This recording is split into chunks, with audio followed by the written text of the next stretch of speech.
This is Detroit Alley Cat.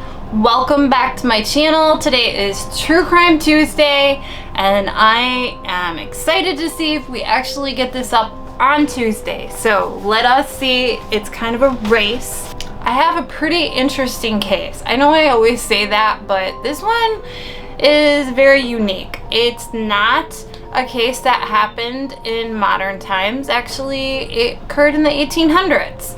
But when I read about this case, I was just like totally shocked. The lady's case that this is about is Blanche.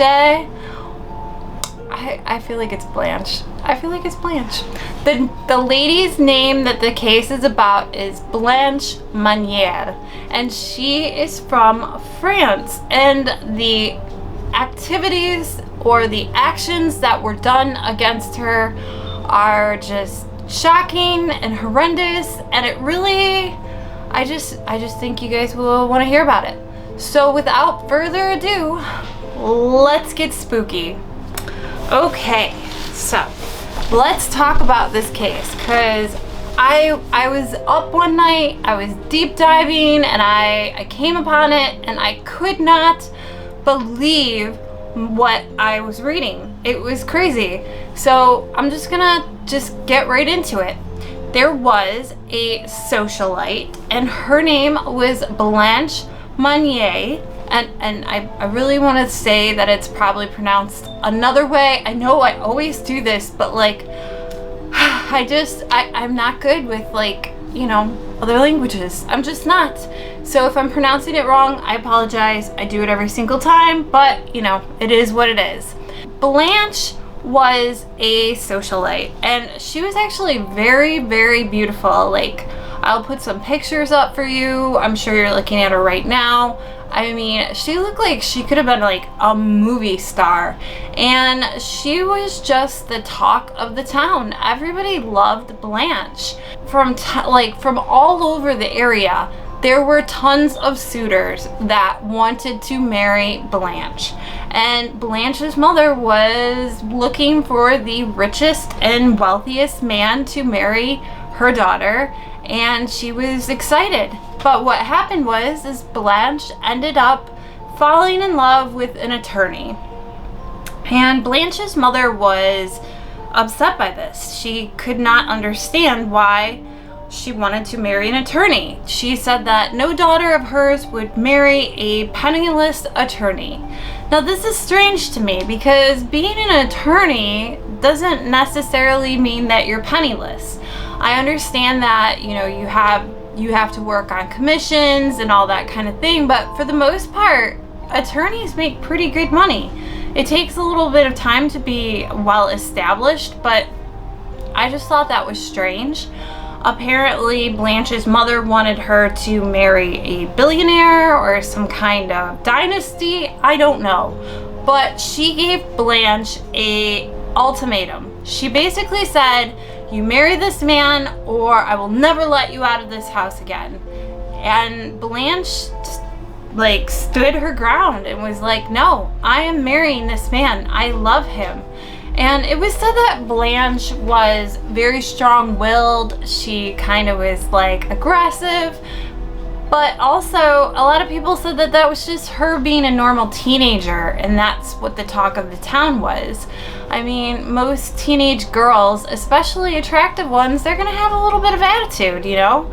Just comes with being a teenager. But yeah, so Blanche stood her ground, and her mother ended up locking her up in a room, and that's where she stayed. It was a very small room, and she kept her daughter in this small room for 25 years. And I just 25 years. This really happened. This beautiful woman who all she wanted to do was get married to a man she loved was locked in her bedroom because her mother did not agree. So Blanche ended up becoming known as La Séquestrée de Poitiers. I know I just butchered that. It means the confined woman of the Poitiers. Poitiers is like the part of Paris that she lived in. I'm sure I said it wrong, so before you write down like Detroit Alley Cat, you did not say that right. I'm aware that I'm not saying it right. Blanche was born on March 1st, 1849, and she died October 13th, 1913. What was very strange is that when her mother locked her up in her room, the estimated time that she was locked up in her room was March 1st, 1875. So Blanche was 26 years old when she was locked up in her room, and if she disappeared on March 1st, that means that she was locked away on her birthday. She was not discovered in her room until May 23rd, 1901. That is 26 years later. The neighbors actually talked about how they would hear someone screaming, "Help, police," but for some reason nobody ever checked it out, except for on the date of May 23rd, 1901, the Paris Attorney General received an anonymous letter. And the anonymous letter actually went as so. "Monsieur Attorney General, I have the honor to inform you of an exceptionally serious occurrence. I speak of a spinster who is locked up in Madame Monsieur's house, half-starved and living on a putrid litter for the last 25 years. In a word, in her own filth." Now, what's weird is that in the house that Blanche lived, it was her mother and her brother. And it was said that both her mother and her brother just acted like Blanche had disappeared. They didn't know where she was, and they acted like they were sad that she was gone. People would come up and ask about her, and they would be like, "Oh yeah, she just disappeared one day." All of her friends were looking for her, and they couldn't find her. And they acted like they had absolutely no idea. So after the Attorney General got that letter, they decided that they would go check this out. So they went to the house and they banged on the door, and nobody answered the door, except they saw that the curtains were like rough, like moving around. So they thought, you know, somebody's in there. And thank goodness this is Paris, because here in America, we would have to have all these like rules put in place. Don't just barge in, blah, blah, blah, blah, blah. I mean, it's good and it's bad. So I don't want you to think that I'm thinking like the laws are wrong, but if this was America, Blanche would have died because there would be no reason to barge in. So they broke down the door and they went in, and they immediately saw upstairs in the room there was like a door, and it was padlocked, and they could hear noises inside of it. So they went ahead and they took the padlock off of it. And what they saw was just, it was horrific. On the bed of this like rotten straw bed was Blanche, and she went from being one of the most beautiful women in Paris to this 55-pound, 50-year-old woman. She was totally emaciated. She was naked. She was covered in her own filth. There were scraps of food all over her. They said that there were bugs crawling all over her. They had oyster shells on top of her. They said that when they found her, that it was the odor in the room was so strong that they had to leave, and they couldn't even conduct the investigation. Blanche was literally laying in her own filth, if you know what I mean. They took Blanche and they rushed her to the hospital, and the doctors thought that she wasn't even going to make it because she was only 55 pounds, but she ended up making it. And she was not right. I don't know how anybody could be right after that. When Blanche was evaluated, besides her being emaciated and having health problems because of that, she also had anorexia, which is pretty common for people who have been starved. schizophrenia, which I would totally think that you would get from being locked in one room for 25 years. They also said that when they opened up the door and found Blanche, she had not seen sunlight for 25 years, that she had like to squint her eyes and the light hurt her. She had exhibitionism, and basically Blanche liked to take off her clothes and just like run around, and that's probably because she had been naked the entire time. It sounds like she kind of lost it, and you know what? Who can blame her? If she wants to run around naked after being in a room for 25 years, like, I mean, it is what it is. And she also had something called caprophilia. I have never heard that term used, but I looked it up, and it is the sexual arousal of your own excrements, feces. And basically she, you know, liked to play with that.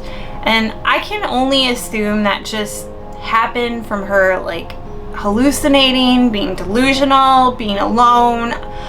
I mean, 25 years is a long time to be locked away in a room. They said that the scraps that were all over her were actually her mother's scraps that she had not finished, and they would give that to Blanche. So she wasn't even fed her own food. She was given the food that her mother didn't finish. The sad thing is that, you know, they were trying to figure out what they were going to do with Blanche, and she was so sweet and so happy to be unprisoned. And when they gave her a bath, she kept telling them, she's like, this feels so good to be clean. And she kept saying it over and over, and the nurses just felt so bad for her. So they went and they tried to find the attorney that she had fallen in love with, and this whole situation had occurred. And unfortunately, in 1885, he had passed away. Many said that he had passed away of a broken heart. I just think it's really sad that she had been locked away for 25 years, and when she finally gets out to go see her love, which I don't even think she would have been in a sane state of mind, he was dead. After Blanche is taken away and taken to a hospital, her mother and her brother are put on trial. Blanche's mother is put into the prison or the jail, and she lives for 15 days. After she sees the angry mob that surrounds the building, Blanche's mother dies. They don't really specify of what she died of. I'm guessing it was something quick, like a heart attack or something like that. Blanche's mother had to have been at least in her 70s or the 80s, and around the 19th century. That's kind of old. Blanche's mother never actually faced the charges that she should have. She died 15 days later. Blanche's brother went in front of the court, and at first they found him guilty, but Blanche's brother was an actual attorney, which I think is really interesting because Blanche's mom didn't want Blanche to marry an attorney, but the brother became an attorney. Weird. And so he went up and they found him guilty because he should have like rescued Blanche from this situation, but then on an appeal he was able to get out of it because they said he was not of sound mind. I don't know if that's true or not, but it just seems to me that if he was an attorney, he would know how to work the justice system, and he did. He ended up getting, I think, 15 months, and then after the appeal, he was set free. So they tried to figure out what they were going to do with Blanche. They decided that they were absolutely not going to send her to live with her brother because, you know, he basically had turned his back on her. They decided that she would live in a sanitarium for the rest of her days. And I gotta be honest, after 25 years of living in a small room, this was probably the best thing that could ever happen to her. And it was said that she lived, I believe, 12 more years later. She ended up dying in October 13th, 1913. and she was age 64 years old. So she had probably 13 years of freedom after her incident.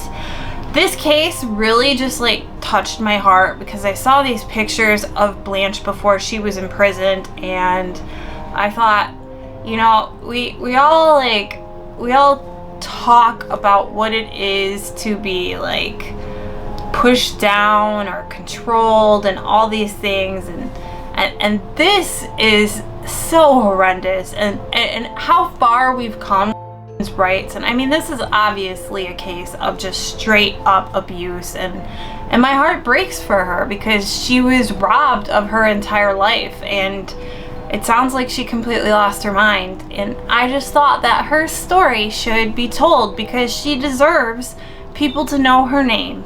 This was the story of Blanche Monnier. I hope I said it right. Forgive me, Blanche, for wherever you are if I said it wrong.